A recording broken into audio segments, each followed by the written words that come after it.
Okay, Bert, why don't you come up? Bert has been an EMT with American Medical Response for many years, and recently he took on a special project with the assistance of our operations manager, Melissa Weinstock. And I'd like him to tell you a little bit about it because it's a great service. Thank you, Nelson. My name is Bert DeMello. I'm an EMT with AMR Ambulance. If you'll bear with me, I'm not much for public speaking. I'm really good at taking care of people, and that's what I want to talk to you about here tonight. I would like to tell you, take a couple minutes to share with you about a program that's fairly new here in Santa Clarita that we call the Community Care Program. The Community Care Program is a program that AMR Ambulance is running in conjunction with Henry Mayo Hospital. I work really closely with their case management department. And basically, the problem that we're trying to solve with this program, everybody knows that when you're in the hospital, there's 1,000 people there taking care of you. There's people changing your bed, and they're sticking you with needles and checking your blood pressure and helping you to the bathroom. Okay, and they all do a great job. And then at some point, the doctor says, okay, that's it. They have you sign a paper. Goodbye, good luck. Okay, and then at that point, nobody knows what challenges you have at your house.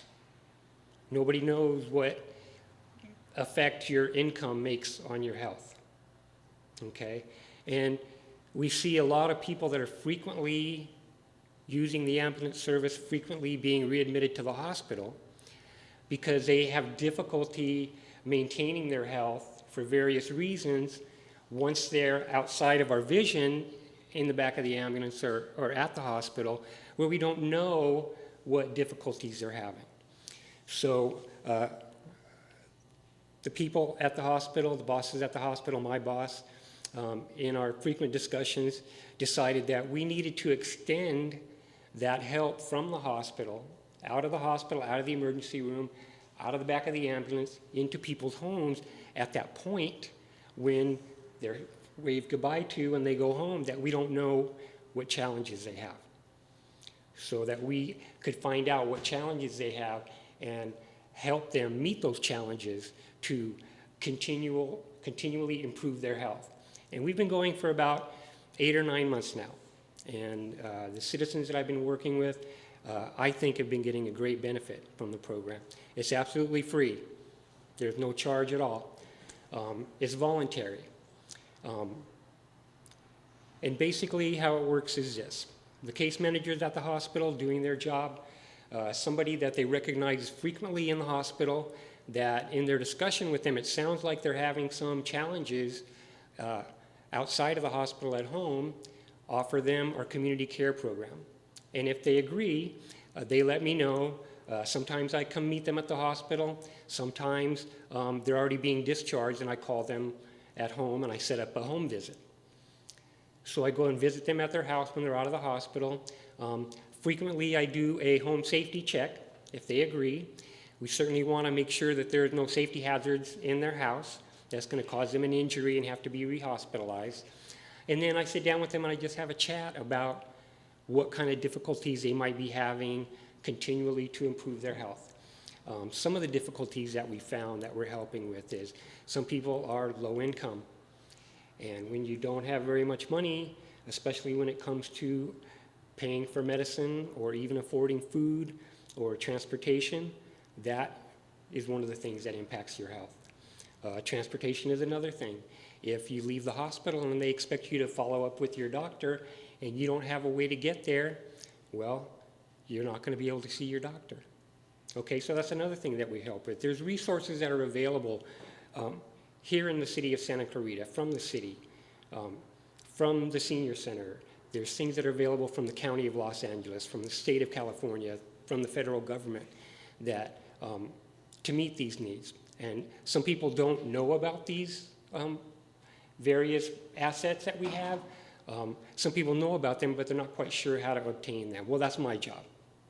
If you say that you need transportation to the doctor's office, well, I'm going to find out if your insurance company provides transportation, which some do. I'm going to help you sign up for Dial-A-Ride or Access Services or some other resource that's available in the community. And these are things that we've been doing for 8 or 9 months. And I think that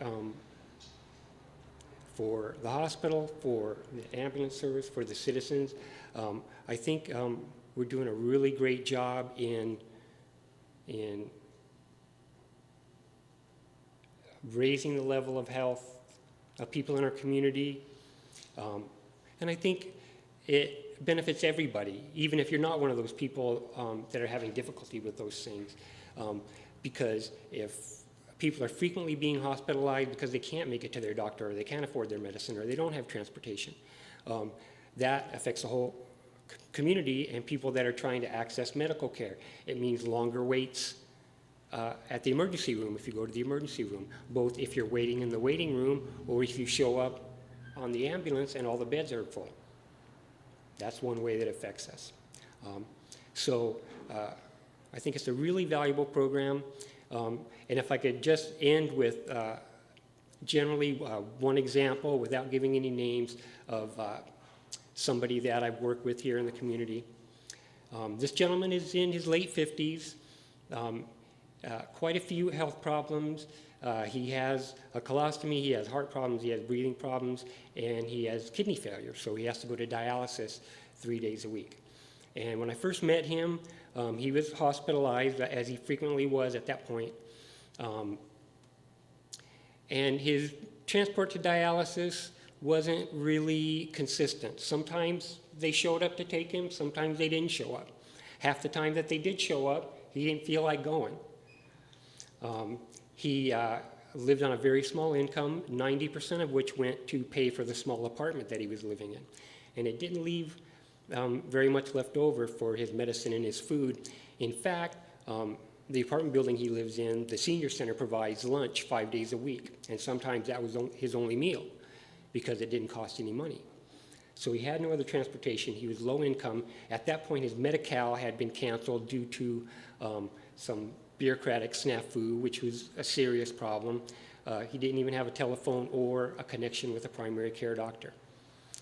So I went to visit him at his apartment. He wouldn't let me do the safety check, which would have been a doozy because the apartment was very dirty and pack rat type atmosphere there. He wouldn't let me do a safety check. Okay, that was okay. So we worked with the county to get his Medi-Cal restored. We got his transportation stabilized. I worked with his insurance company to get them to make sure that somebody was coming every day so he could go to dialysis, and he promised me that he would go every time they came. And I think over these months now, I don't think he's missed an appointment since he made that promise to me. We got him a telephone. There's a government service that'll provide a free cell phone. So we got him a free cell phone. We got him hooked up with a primary care doctor, made arrangements for an appointment and transportation to get him there. We got him signed up for food aid. And of course, this whole process, if any of you deal with bureaucracies, counties, you know, nothing happens fast. So this is, has been a weeks, months-long project that we've been working on. And what really, other than each challenge that we came up meeting it, the thing that really showed me that we were making an impact on this gentleman was one of the last few times that I went over to visit him for our weekly visit to see how he was doing. His apartment was cleaned up. It was picked up and it was cleaned up, and he was hanging up family photos on the wall. So that's the kind of not only change in the person's health, but in their attitude about themselves and how they live that I think we are seeing and that we hope to see more of with our community care program going forward. As far as numbers, I'm not really sure how many people in the last 8 or 9 months we've had go through the program. We're averaging about 20 people active in the program at any one time. Sometimes it's down to 15, sometimes it's up to 25, but we're averaging about 20 people, and I'm really excited about it. You know, I love working on the ambulance. I love working the community care program. And what the future holds for this program, how we can expand it and make it bigger and do more, the sky's the limit. I think that's all I have. Thank you. Questions?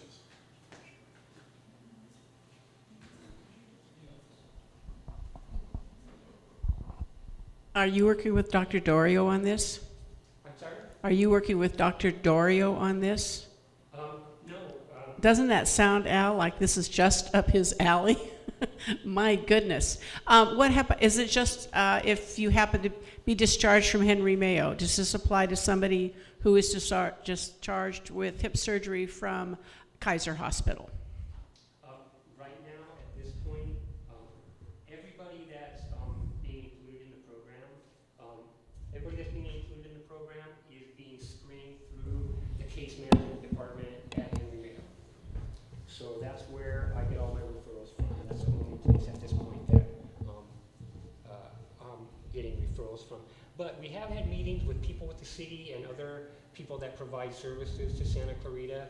And at these meetings that we have, everybody is saying, wow, you know, we really have to put all these different agencies together that are providing in Santa Clarita to make sure that every different part of it is working together for everybody. And those discussions are ongoing, so, you know, who knows what, if anything, we can make from that to make sure that we can take care of everybody in Santa Clarita. Outstanding. Thank you. Thank you very much, Bert. Appreciate it.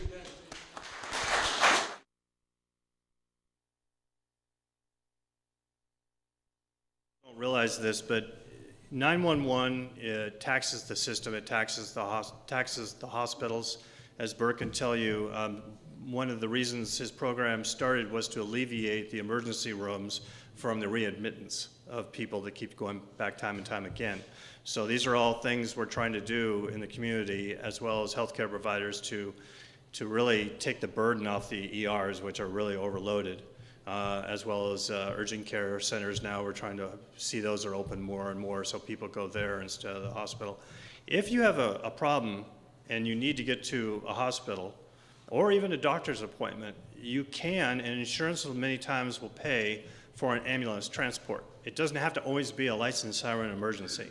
As a matter of fact, a lot of our work goes to private homes, taking them to specific doctor's appointments if they're bedridden, or to the hospital for a checkup. And some people have to have a procedure done and they can't walk, so they'll call us up and we'll take them. So those things are also ways of that we help with our transportation needs. It's not always emergency 911, so that's just something to remember out there if it's needed. Any other additional questions at the end? I'm going to leave some business cards for everybody. If they have any questions later they'd like to ask, feel free to give me a call. I'll have my cell phone number on there if you wish to call. And if you think it's a benefit to come back and speak again at some other time to a different group or a larger group, we'd be more than happy to do that as well. Okay. Thank you.